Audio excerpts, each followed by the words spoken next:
Bonjour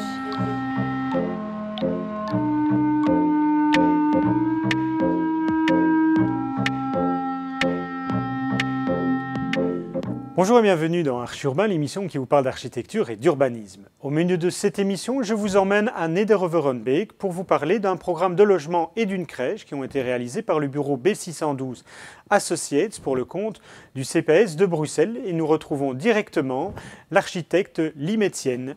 Bonjour Limei. Bonjour. Comment vas-tu? Bien, merci. Dans cette belle journée ensoleillée, nous nous rencontrons pour la première fois dans Archi Urbain. Tu fais partie d'un bureau qui s'appelle B612 Associates. Pourquoi B612? Donc quand on a fait B612, on était très jeunes.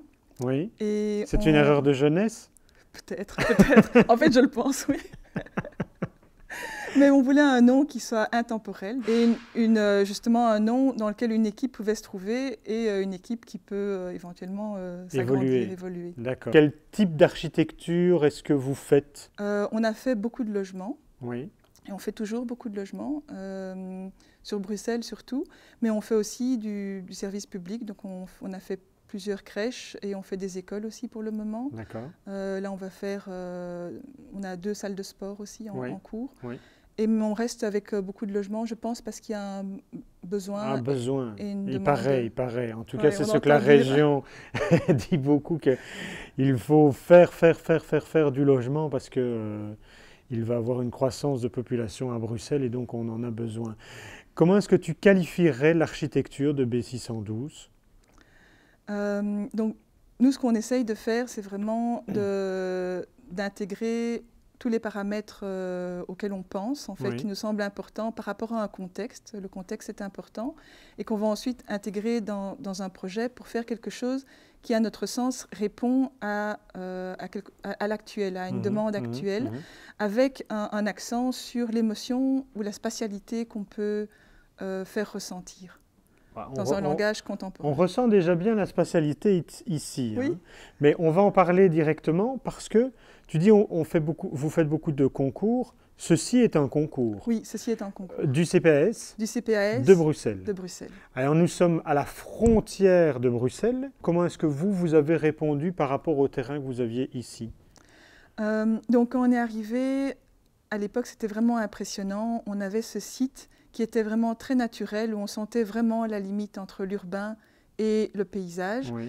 Et donc, la recherche, c'était de voir comment est-ce qu'on s'implante dans une lisière de l'urbain. Un des premiers gestes qu'on a fait, c'est de se poser perpendiculairement en fait, à la rue, pour pouvoir laisser passer le paysage à travers les bâtiments. Et on ouvre l'espace également? Oui.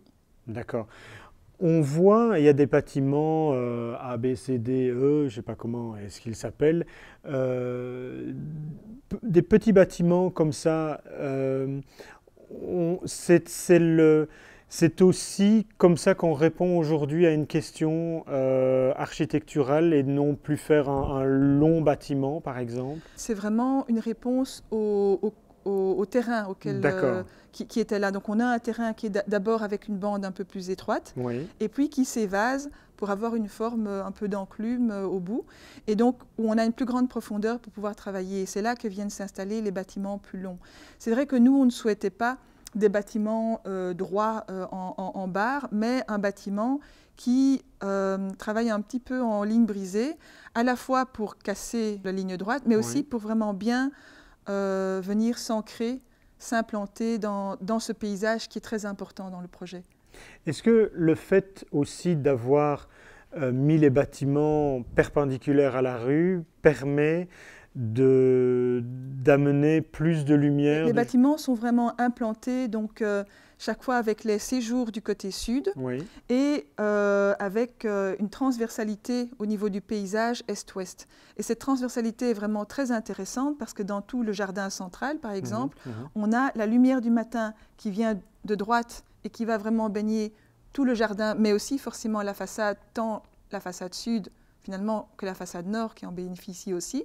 Et puis le soleil tourne et l'après-midi, à l'ouest, on a le soleil dans l'autre sens qui vient de nouveau baigner les façades. Il y a un souci de vouloir garder quand même la nature qui était présente avant avec ces grands jardins, mais vous allez plus loin encore que ça. On a beaucoup travaillé les abords. Donc d'abord, comme tu dis, l'idée de s'ancrer dans ce paysage, de vraiment se marier avec lui. On a fait attention à avoir des plantes indigènes et d'avoir une certaine variété avec des plantes d'ombre, des plantes de soleil, qui puissent amener une biodiversité dans ce jardin. On a vraiment réfléchi aussi à toutes les parties, comment on couvrait les minéraux, les surfaces minérales, mais aussi toutes les toitures qui sont verdurisées, avec à la fois une toiture en végétalisation intensive et une toiture en végétalisation extensive. Donc extensive, c'est ce qui a un substrat, disons, moins épais, où on va planter plutôt des plantes grasses, quelque chose qui demande moins d'entretien, typiquement pour les terrasses qui sont plus en hauteur, et pour ou les toitures plus en hauteur. Et alors pour ceux qui recouvrent par exemple des sous-sols, le parking ou des terrasses, là on a une végétalisation intensive, c'est-à-dire qu'on a plus de substrat, on peut planter vraiment du gazon et à la limite à l'œil nu on ne voit pas la différence. Nous avons, comme on le voit ici, une façade, bon pour l'instant il n'y a pas de plantes, mais dans 3-4 ans, la façade sera entièrement verte. Oui, donc d'ici quelques semaines, on va vraiment planter le long des façades. Donc on va essayer d'avoir une hauteur minimale pour commencer. Et puis en 3-4 ans, normalement, les grimpants devraient couvrir la façade.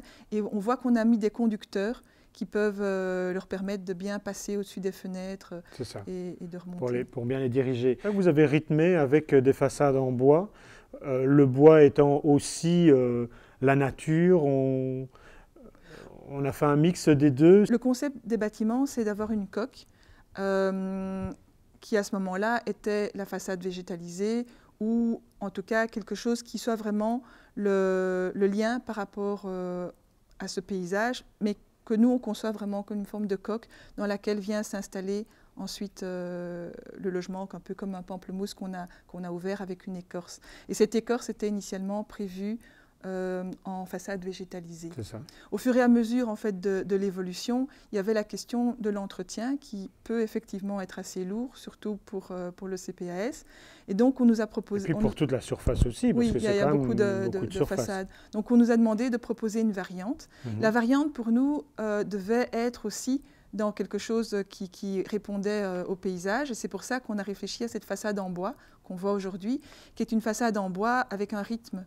Donc, oui, j'aime bien ce rythme. C'est pas simplement se dire qu'on va mettre les bois à des distances différentes, mais c'est également l'épaisseur du bois qui va être différencier, qui va être différent. Et ce qu'on veut créer, c'est une sorte de vibration. En fait, le regard s'attache et on a, même sans mouvement, une impression de vibration sur la façade.